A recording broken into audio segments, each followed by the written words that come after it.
our new session of Hortensia's TV show. Welcome everyone. Today we are going to talk about a very interesting case, Kent Chemical Organizing for International Growth. We will have two special guests, as in all my shows, Carol and Maria Paula. We will talk about their trajectory in Kent Chemical, because they are two remarkable workers that know very well everything that happened with this firm. Well, for a little bit of history, everything became interesting in July of 2008 when the president of Kent Chemical International, Luis Morales, wanted to merge the organizational charts of Kent Chemical International worldwide to become this firm an international one. And he wanted to merge Kent Chemical International with Kent Chemical Products as the domestic business. His objective was to find a better way to coordinate the fast-growing international operations with the domestic core. All of this because it was very difficult for the company to get an equilibrium between the national and the international market. A problem that many firms have and that we hope we can solve today in our show. Enjoy! Okay, hello everyone. I'm going to talk about Kent Chemical Products and a little bit of background about the company and its business. So, mainly in 1917, Kent Chemicals was established as a rubber producer with historical roots very evident. Then the founding of Fisher family owned 10% of the stock, and it was still the largest stockholder. Family members held a few key positions, and corporate headquarters remained in Kent, Ohio. Also, then during the 1940s, Kent Chemicals diversified into plastics, and the market then soared and expanded through acquisitions to become one of the country's largest producers and marketers of plastic additives and other specialty chemicals. Then, in the post-war, by 1953, Kent Chemical Products opened a research laboratory harnessing technology-based research to drive product development. Then by 2000, Kent became a leading global specialty chemical company. It was a company that offered a wide range of products from specialty lubricants to polymer additives, and it focused on niche market needs in the construction of electronics, medical products, and consumer industry. Well, also the company used to manage the range of that industries and that consumers through 6 business divisions, 3 of which had significant international sales. In the part, for example, of consumer products, grease became the company's first major consumer product. Was introduced in 1966 and became the leading degreaser in the US. About half of these business sales were outside of the United States, and they had a strong local and regional competitors in each offshore market. About the other industry, that was about fire protection products, Kent entered the fire protection business by 1950, and it acquired a company that had developed other fire retardant chemicals for the apparel industry. In 1967, following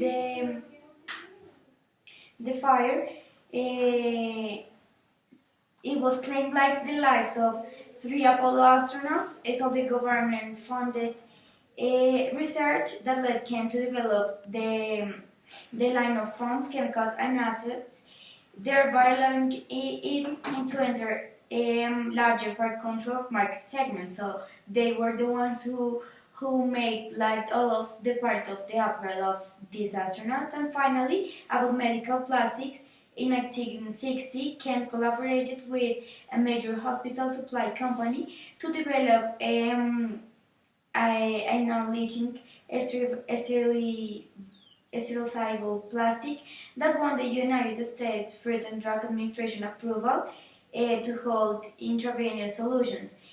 All of these things present great growth through the years that Paula is going to explain now.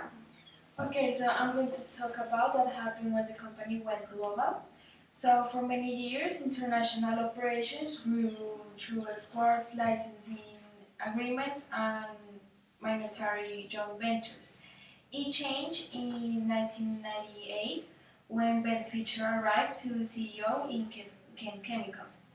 He said that the main goal was to remake Chem Chemicals from a USA company dabbling on international markets to one that develops, manufactures, and sells worldwide. He had a vision on a global integrated company, and it was when he named Luis Morales as the leader to revitalize international division. So Morales focused on the Ken's 15 offshore joint ventures, acquiring more overseas companies and expanding the Ken's global presence. So, of course, this led an increase in sales, passing from 11% of total revenues to 27%. Okay, so Morales noticed that it was a problem with the post-acquisition task of coordinating activities and controlling operations. Morales had three concerns. The first one is that the impact of new systems, because some reporting systems were added to control operations, but it made the subsidiaries feel like the company was setting some arbitrary financial targets that were not realistic. The second one was that the subsidiaries' long history of independence made them to feel like protect and be individualistic. And the third one is that the regional organization had difficulty coordinating issues with global implications like prices, product, or just taking these decisions globally. So, as we have seen, they have had many problems going global because it's a very difficult task for the firms to go international without knowing the international markets. So, as a special mission, they had to reorganize in June of 2006 when Ben Fisher announced a major reorganization of the firm. Every unit of the firm had a new president, every area that which they were talking about, and they were two important presidents, one of the international business and the other one of the national business, that were Angela Perry and Peter Fisher, his son, that was named vice president of the international operations. With this, the international division became a separate entity structured as a legal subsidiary of Chem Chemical. This reorganization was made for improving domestic and international relations because of all the problems they had, and to respond to these problems, in 2006, Morales also made another reorganization that was the three global business directors having each area a different GBD, that were supposed to integrate the areas. But what he didn't know was that this was not going to be a solution, but it was going to be another problem for the company. The GBDs were responsible for the three lines of businesses within Chem Chemical International, one for consumer products, the other one for fire protection products, and the third one for medical plastics. Each GBD had a staff of from 3 to 6 product or project managers. Few months after this reorganization, they found out that they were faltering and they were more interlopers than integrated units. So what they tried to solve wasn't a real solution, but a bigger problem.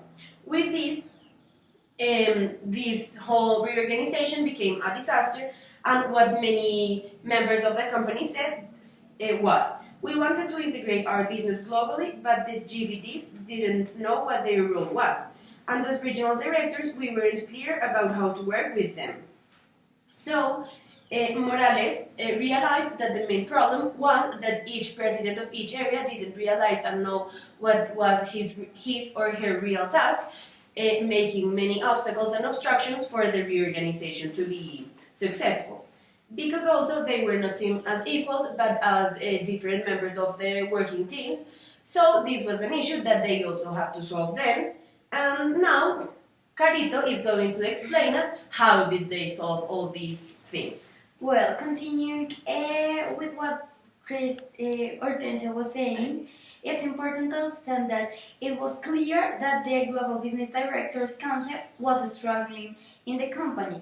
It was discussed for many times with Morales about more effective means to integrate KCI with KCP, so that Peter Fisher developed the idea to support these global business directors with world boards that would be composed by managers from the domestic and international organizations with geographic, product, and functional expertise all represented. So these boards would be responsible for developing strategies for the global business. They will have a role of planners, reviewers, and communicators, but they will not be like the one that were managing all the things and controlling like decisions. They were like just a support for these GBDs. Also, the world board was formed for each of the company's three major worldwide business that Hortensia already mentioned, and each one was instructed to provide a worldwide marketing and operations planning, also for optimizing global sourcing and developing technology on a global scale. This was also using was the idea for making investment recommendations and build international management capabilities.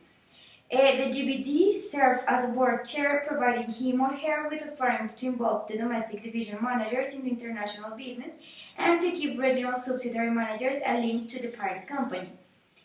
Also, in the Fire Protection World Board, they got off to a strong start and generally met the stated objectives, so that was like a plus for that board. However, the other two world boards did not fare as well, mainly because they become platforms for discussions and no agreements were reached, the objectives were not met, so that was like a very difficult issue of the other two boards.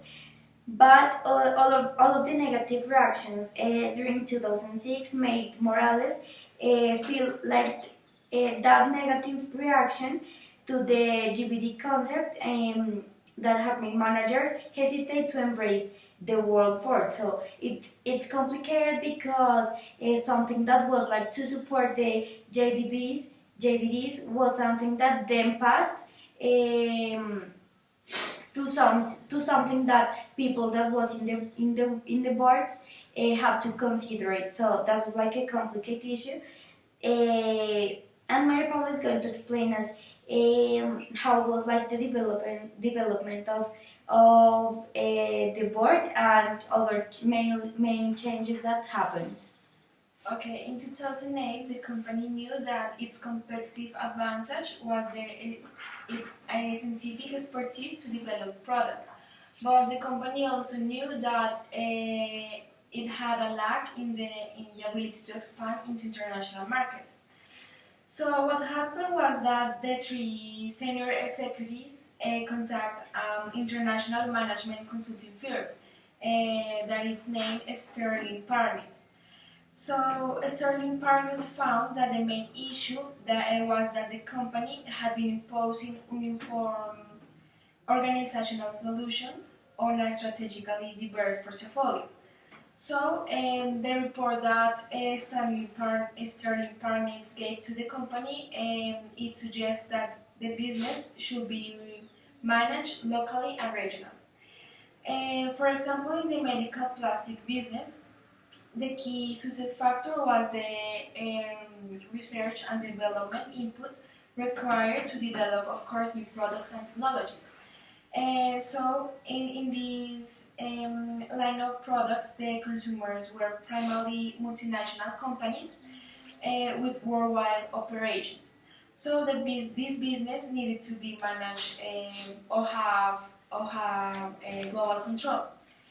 On the other hand, we have the fire control products, when the research and development is important as well for innovation, but as the regulation change, depends on the nation, and it was necessary to build relationship with national regulatory bodies and control agencies. In this line of products, the customers were multinational corporations and many smaller nationals and regional customers. So it was completely different to the medical plastic business. Now, as we have been studying the different entry modes and international strategies that all of these companies we have studied had, we are going to talk about the puntual entry modes Kent Chemical had while going global. As Maria Paula told us before, the main things they did were exporting, licensing agreements, and joint ventures. Exporting, as we all know, but just to refresh our concepts, is the process of selling goods and services produced in one country to other country. The licensing agreements allowed foreign firms, in this case Kent Chemical, either exclusive or no exclusive, to manufacture appropriate products for a fixed term in a specific market. So depending on where they are going, they have to firm these licensing agreements. And finally, the joint venture has 5 common objectives in order for gaining the company and the market is going to, that are market entry, risk sharing, technology sharing, and joint product development. That was the one in which the company most developed because of the research and development aspect, and conforming to government regulations, because as being scientific and chemical products, it was very difficult for different countries to allow this, so they have to work really hard on these aspects.